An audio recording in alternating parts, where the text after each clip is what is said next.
अपनी दिनचर्या में हम कई काम ऐसे करने लगते हैं जो हमारी स्वाभाविक लय को बिगाड़ देते हैं। बाद में यही काम हमारी आदत बनते चले जाते हैं। इन खास आदतों के कारण हम कई बार ग्रहों के प्रभाव को प्रतिकूल कर बैठते हैं। अष्टांग योग के 8 भाग हैं: यम, नियम, आसन, प्राणायाम, प्रत्याहार, धारणा, ध्यान और समाधि। इनमें यम और नियम हमें हमारी आदतों और व्यवहार के लिए सचेत करते हैं। यहाँ हम जानेंगे कि आम लोग जिन खराब आदतों के अनचाहे शिकार हो जाते हैं, उन आदतों और उनसे बचने के उपायों के बारे में। थूकना। मूल रूप से थूक किसी भी सूरत में त्याज्य नहीं है। जब तक आप बीमार नहीं है तब तक थूक आपके शरीर के लिए उपयोगी वस्तु है। शौच में हम उन चीज़ों को शरीर से बाहर निकालते हैं जो शरीर के लिए खराब हैं, लेकिन थूकते वक्त उस पदार्थ को बाहर फेंक रहे हैं जो हमारे लिए उपयोगी हो सकता है। ऐसे में थूकना मूल रूप से गलत ही है। अगर किसी कारण विशेष आपको थूकना ही पड़ जाए तो यत्र तत्र थूकना आपके सूर्य को खराब कर सकता है। जरूरी होने पर वॉश बेसिन अथवा ऐसी बंद जगह पर थूकिए जहां आपके थूक का तुरंत निवारण हो जाए, वहां पड़ा ना रहे। यत्र तत्र थूकने से आपके सम्मान और यश में कमी आ सकती है। सबसे बड़ा नुकसान साख के नुकसान के रूप में होता है। ठिकाने पर थूकने पर आप उससे बचे रहेंगे। जिन जातकों की कुंडली में सूर्य खराब स्थिति में है, उनके मुंह से स्वतः ही थूक उछलता रहता है। पानी पिलाना वास्तव में चंद्रमा का दान है। अगर कोई भिखारी अथवा दुरावस्था का शिकार व्यक्ति आपके घर के बाहर आकर पानी मांगता है तो उसे घर के बाहर ही हाथ निकालकर अथवा बाहर आकर पानी पिलाना जातक की कुंडली के चंद्र राहु की स्थिति को सुधारता है। यह एक मानवीय मूल्य तो है ही, आपकी कुंडली के चंद्रमा और राहु को भी सपोर्ट करने वाला है।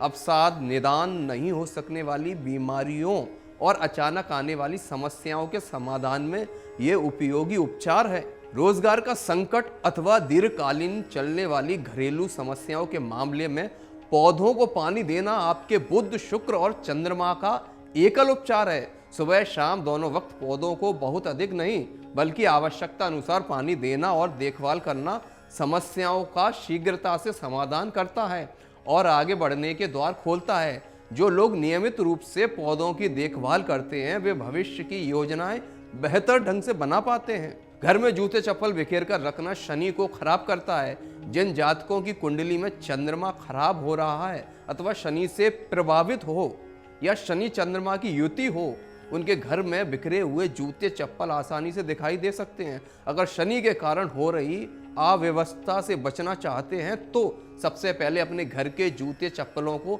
व्यवस्थित रखना शुरू कर दीजिए। इससे अकारण परेशान कर रहे लोगों की आमद रुकेगी, वहीं शत्रुओं के कारण हो रही परेशानी पर भी लगाम लगेगी। कुंडली का वारवा भाव शैया सुख और व्यय दोनों का होता है। अगर आपका बिस्तर आपके उठने के बाद भी बिखरा रहता है तो आपका खर्च भी अनपेक्षित रूप से बढ़ा हुआ रहेगा। आमदनी अठन्नी और खर्चा रुपया वाली स्थिति में गुजर रहे हैं तो पहले अपना बिस्तर संभालिए। अगर रोजाना उठने के साथ ही अपने बिस्तर को आप व्यवस्थित कर लेते हैं तो अपने खर्च पर नियंत्रण की रूपरेखा भी आप उसी समय बना लेते हैं। कुंडली का हर भाव अपने आप में आपकी आदतों को भी किसी ना किसी रूप में व्यक्त करता ही है। अगर आप उन पर सावधानी से ध्यान देंगे तो ग्रहों के असर भी प्रभावी नियंत्रण में कर पाएंगे। घर की समृद्धि के लिए 2 चीजें बहुत ही जरूरी हैं: कबाड़ का निस्तारण और घर में नई वस्तुओं का आना। अगर आप रोजाना खाली हाथ घर आते हैं तो अपने साथ दरिद्रता लेकर घर में घुसते हैं। अगर कुछ लेकर आते हैं तो वह आपके परिवार की समृद्धि बढ़ाती है। ऐसे में भले ही फल सब्जी लेकर घर पहुंचे, लेकिन कुछ ना कुछ लेकर ही घर में आएं। अगर कुछ भी नहीं ले आएं तो नुक्कड़ की दुकान से बच्चों के लिए टॉफी बिस्कुट ही ले जाएं, लेकिन घर खाली हाथ ना लौटें। इसी प्रकार घर में बिना काम की जितनी वस्तुएं होंगी, आपके तनाव का स्तर उतना ही बढ़ता जाएगा। ऐसे में नियमित अंतराल में घर के कबाड़ का निस्तारण करते रहें। थाली में जूठन छोड़ना, हाथ धोना और बर्तन को वहीं छोड़ देना, वास्तव में ये तीनों आदतें हमारे गुरु और शनि को खराब करने वाली हैं। अगर कोई अनुचर आपके पीछे खड़ा आपके भोजन समाप्त होने का इंतजार करता है तो ही आप भोजन की थाली को छोड़ सकते हैं, क्योंकि शनि वृत्त के रूप में आपकी सेवा में खड़ा है। लेकिन अगर कोई आपकी थाली उठाने के लिए इंतजार नहीं कर रहा है तो खाने के बाद थाली को छोड़ने पर आप शनिदेव को नाराज कर सकते हैं। थाली में जूठन छोड़ना पालनकर्ता विष्णु का अपमान है और थाली को वहीं छोड़ देना शनि को बिना बात छेड़ देना है। रही बात थाली में हाथ धोने की, दरअसल थाली में हाथ धोना कभी परंपरा ही नहीं रहा है। जिस हाथ से खाना खाया है उसकी उंगलियां अथवा हथेली के अग्रभाग में लगे अन्न को छुड़ाकर थाली में लिया जाता है। इसके बाद थाली में बचे अन्न को उसी पानी में घोलकर पिया जाता है। मारवाड़ी से चढ़ू करना कहते हैं। इस तरह अन्न की जरा भी बर्बादी नहीं होती है।